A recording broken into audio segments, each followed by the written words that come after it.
we're trans identifying males are a subset of, I would say that trans identifying males are still a subset of males. And so therefore, in an open category, they can still compete. We can still carry on and do the science. There's no reason why that can't carry on.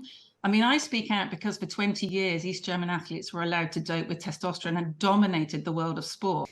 Now, British Cycling has announced a permanent ban on transgender women taking part in all-female competitive events. Their chief executive, John Dutton, said he was confident new policies safeguard fairness. In the competitive policy, we will define the female category as the athletes who are female by sex at birth, and the open category available to all other riders. It was clear that we had to take another look at the policy from a consultation, listening to those that may be directly affected and impacted, but also the wider cycling community, to look at the medical research that is available at this point in time, and also to look at the legal aspects of any changes. So we've taken all of that work. I do appreciate it taking us some time to get to this point, and during that period there has been some anxiety, some upset, and I am wholeheartedly empathetic to that situation. But today is about leadership, direction of travel for British cycling. Well, other groups like UK Athletics and Swim England have adopted similar positions, and we'll be hearing from Sharon Davies, the Olympic swimming medalist, in just a few moments. But first, Joanna Harper is a sports scientist studying the effects of transition on female transgender athletes, and she was the only trans advisor to the International Olympic Committee, and she's on the line now. Good afternoon, Joanna. Good afternoon. So is this the right decision or not? I don't believe that this is a necessary decision. Trans women have been competing in cycling for many years, and across the world, there have been some successes by trans athletes, but trans women are not overrunning women's cycling, and I don't think this was necessary. Well, British Cycling cited research studies indicating that even with the suppression of testosterone, transgender women who transition post-puberty retain a performance advantage. Do you dispute that research? I'm part of that research. Trans women retain advantages. An advantage suggests it's an overall advantage, and population data do not support that. Trans women are still hugely underrepresented in sports across the globe, and if there was an overall advantage, then that would be reflected in an overrepresentation. So while trans women retain advantages, they do not have an overall advantage. But if they do retain advantages, as you admit, then that's unfair, isn't it? No, we allow advantages in sport all the time. We let left-handed fencers compete against right-handed fencers, even though they have advantages. What we don't allow is overwhelming advantage. We have what we can call category advantages and competition advantages. If the advantages are so large, then we need to put people in different categories.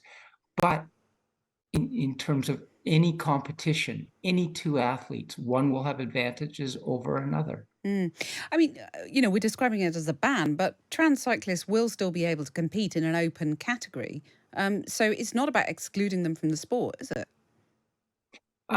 Trans women, the open category is just renaming the men's category. 99+% of the people in the category will be men. And what you're saying, what British Cycling is saying is that they are pushing trans women from a category in which I believe they belong. I believe that trans women are a subcategory of all women and belong in women's spaces, and saying that trans women have to compete with men. And no, I don't think that's correct. Well, there was a really bitter statement from Emily Bridges, the trans cyclist who competed as a male rider until 2020, accusing British Cycling of being a failed organisation. She said, all you do is take money from petrochemical companies. I mean, the bitterness in that statement is symptomatic in a way of how bitter this whole debate has become. Do you regret that it's become such a kind of toxic debate? I do indeed. It is unfortunate. It is an emotional debate. it would be nice if everyone involved could be calm and rational, but that hasn't happened. Joanna Harper, thanks very much for joining us. Let's turn now to Sharon Davies, the Olympic swimming medalist who has spoken out on this issue, sometimes at great personal cost. Sharon Davies, good afternoon. Afternoon. Are you as relieved about this decision as you were about Swim England's similar decision? Absolutely. I'm relieved because it's been a very difficult battle with British cycling. They've ignored the science for a very long time. We've managed to get World Swimming and World Athletics to look at it quite a long time ago. They changed it in time for this season, and British cycling didn't. And they've recently had a change of CEO, which I think has made a huge difference to them. They've listened to their athletes, which they've also not been doing. We know that, last year, quite a few of the British cycling girls got together and threatened a boycott if Emily Bridges was allowed to compete. And Joanna is wrong. There are 17 peer-reviewed studies in the world, and not a single one of them shows that you can mitigate against male puberty advantage. Now, in cycling, that's up to sort of 14-15%. Even if you could get rid of half of that, you're still allowing 7%. 7% at elite level is absolutely massive. But what do you say to her point that, and I picked her up on it, that she said that trans women do have advantages, plural, but not an overall advantage. And she said, therefore, it's not a problem. A left-handed person might have an advantage in one sport and not another, Absolutely. But then why do we have male and female races at all if there isn't a very big difference between male and female? It's the biggest difference in sport that there is. In Olympic sport, it goes from 10% to 30%.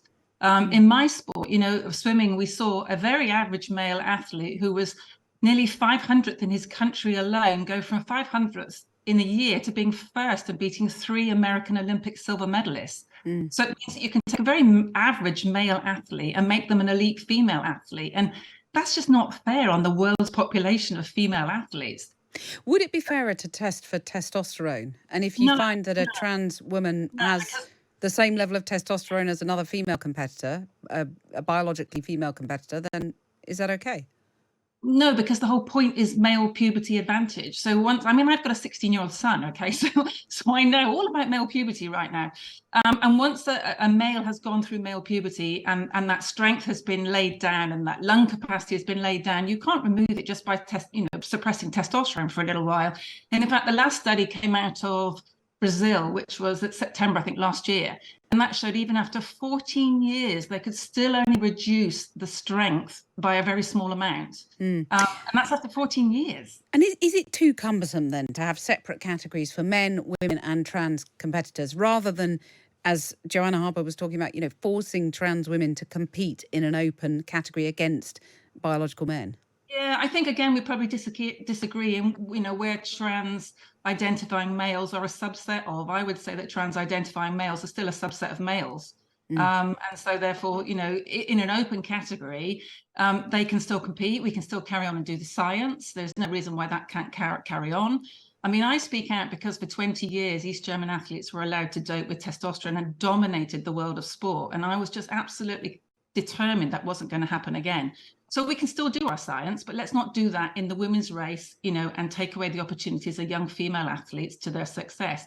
We don't do that with men's. Trans identifying females make no impact on men's sport whatsoever. In fact, the vast majority still opt to race with women, even if they identify as men.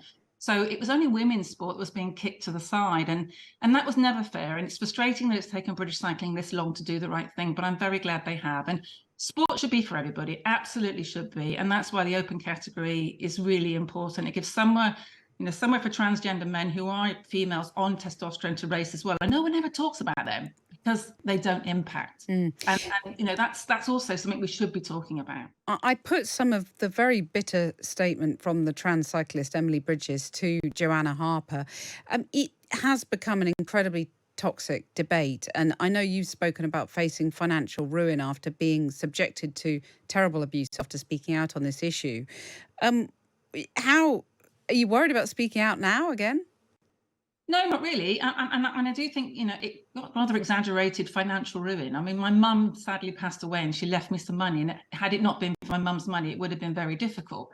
But I really genuinely felt that I was in a position where I could speak out, whereas young competing athletes have been threatened with their sponsorship, with their places on teams. I've had parents on the phone, absolutely in floods of tears. I've had international coaches on the phone to me saying they've been threatened with losing their jobs if they come, and speak out. So I just felt that for 20 years, hardly anyone spoke out against the East Germans, and I just couldn't let that happen again with any form of conscience whatsoever. And I had less to lose than a lot of people because I've had most of my career. So, I just thought I was in that position that I felt I had to say something. What's the solution, though, about making this debate less toxic? I think the solution was the IOC should have done the right thing in the first place. They've put everybody in this toxic situation. I do have empathy for Emily Bridges. She's been led a merry dance now for about 2 years, and that should never have happened. It should have been, made very obvious a few years ago that until we could prove that we could remove any male advantage, then the women's category should not have been opened up to people that were biologically male. And I mean, there is a lot of horrendous abuse aimed at trans people who are among the most vulnerable sectors of society. Do you have empathy for them? Do you think, this whole thing has become so damaging?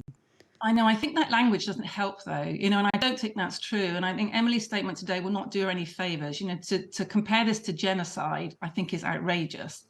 No one is stopping Emily from racing. In fact, she was racing with the men only last year. It's just that she won't be able to race with the women, and that's where she wants to be. Sharon Davies, thank you very much for joining us. Sharon Davies there, Olympic swimming medalist.